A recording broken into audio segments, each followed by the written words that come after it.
আসসালামু আলাইকুম ওরহমতুল্লাহি ওবরাকাতুহু। আলহামদুলিল্লাহ নাহমুদু ওয়া নুসাল্লি আলা রাসূলিহিল কারীম, আম্মা বাদ। খুব গুরুত্বপূর্ণ একটি বিষয়, সেটি হলো জীবনে দুনিয়ার স্বার্থে বাঁচার তাগিদে আমরা বিভিন্ন ধরনের কাজকর্ম করে থাকি এবং এখানে আল্লাহর নির্দেশ হলো হালাল এবং হারাম বেছে কাজ করা। কিন্তু অনেক ক্ষেত্রেই দেখা যায় যে আমরা বিষয়গুলো খুব সুন্দর করে জানি, কিন্তু আমরা বেশিরভাগ মানুষই সেগুলো মানতে চায় না। মাথায় লম্বা টুপি, মুখে বিশাল লম্বা দাড়ি, গায়ে বিরাট লম্বা জামা, কিন্তু আমরা অনেক ক্ষেত্রে যখন এই বিষয়গুলো উত্থাপন করি তখন তারা এই বিষয়গুলোকে অবজ্ঞা অবহেলা করার চেষ্টা করে। আমরা অনেকেই হয়তো আমাদের ব্যক্তি স্বার্থে এই বিষয়গুলো করে থাকি।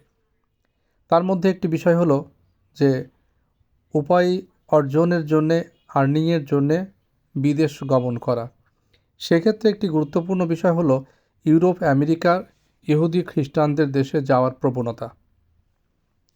ইউরোপ আমেরিকাতে এই সমস্ত দেশে যারা যায় বা আমাদের পরিচিত বিভিন্ন স্বজনেরা যারা আছেন, তারা ওই সমস্ত দেশের অভিজ্ঞতার আলোকে তাদের ওইখানে ঠিকমতো নামাজ পড়ারও জায়গাও নাই।